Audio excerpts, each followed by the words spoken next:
चौधरी औरंगजेब एक माहनाज developer, real estate का मोतबर नाम। अक़वाम मुत्तहिदा के जारी करदा आदाद व शुमार के मुताबिक दुनिया की आबादी तकरीबन 8 अरब का इंसा अबूर कर रही है और पाकिस्तान दुनिया के इन 8 ममालिक में शामिल है जो 2050 तक दुनिया में बढ़ने वाली कुल आबादी में 50% हिस्सा डालेंगे। इस वक्त आबादी के लिहाज से पाकिस्तान दुनिया का 5वां बड़ा मुल्क है। जहाँ बढ़ती आबादी के दीगर मसाइल हैं, वहीं उनकी रहायशी सहूलियात भी एक बहुत बड़ा मसला बनती जा रही है और पाकिस्तान में रियल एस्टेट का कारोबार तकरीबन तबाही के दहाने पर खड़ा है। ऐसे वक्त में पाकिस्तानी अवाम की तकलीफ को महसूस करते हुए एक आलीशान हाउसिंग सोसाइटी की बुनियाद रखी गई, जिसका नाम था अल कबीर। अल कबीर के रूह अवान थे जनाब चौधरी औरंगजेब साहब, जिनका ताल्लुक सूबा पंजाब के शहर उकाड़ा से है। चौधरी औरंगजेब ने अपनी मेहनत, लगन और ईमानदारी से अल कबीर हाउसिंग सोसाइटी को कलील अरसे में अवाम की पसंदीदा सोसाइटी बना दिया। अल कबीर के नाम से जो भी मंसूबे बनाए गए, उनमें चौधरी औरंगजेब की खुसूसी दिलचस्पी शामिल रही। मुनासिब कीमत में आला रिहाइश, बर वक्त बैलेटिंग, प्लाट के हसूल में आसानी, अवाम के साथ मोहब्बत चौधरी औरंगजेब की अव्वलीन तरजीहात में शामिल थी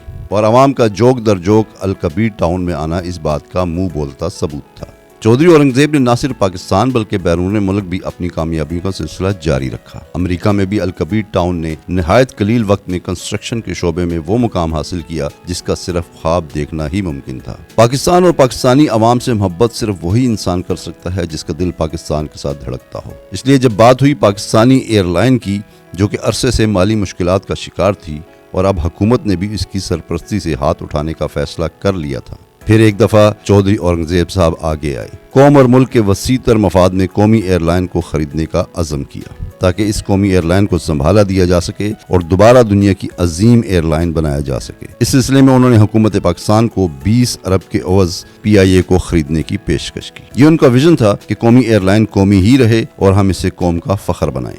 चौधरी औरंगजेब हमजहत शख्सियत के मालिक हैं। उन्होंने बतौर सियासतदान पाकिस्तान तहरीक इत्तेहाद की बुनियाद रखी ताकि अवाम की बेहतर अंदाज में खिदमत की जा सके। चौधरी औरंगजेब साहब किसी को तकलीफ में नहीं देख सकते थे, इसीलिए सहाफ़ियों की मुश्किलात को देखते हुए उनके लिए एक बेहतरीन न्यूज़ चैनल न्यूज़ 1 के नाम से लॉन्च किया ताकि तमाम सहाफ़ी हजरात अपने दिल की बात खुल कर कर सकें और अपनी पेशावराना सहाफ़त में उन्हें किसी किस्म की रुकावट ना हो। उनकी शफकत उन बच्चों के लिए भी बेहद नुमाया है जो बच्चे किसी किस्म की माजूरी का शिकार हों। उनके इलाज के लिए वो कोई दकीका फरोगजाश्त नहीं करते थे। मुल्क के तूल व अर्ज में कहीं भी उनको मालूम हो कि कोई बच्चा उनकी तवज्जो चाहता है, वो सब कुछ छोड़कर उनकी मदद के लिए जा पहुंचते हैं। इनके साथ काम करने वाले वर्कर्स उनके गुण गाते नहीं थकते। चौधरी औरंगजेब की मोहब्बत, शफकत और अनायत की छांव तले उनके वर्कर्स निहायत उम्दा और शानदार जिंदगी बसर कर रहे हैं और उनके लिए जान तक कुर्बान करने को तैयार हैं। एक मुलाजिम और मालिक की मोहब्बत की ऐसी मिसाल शायद ही कहीं मिल सके।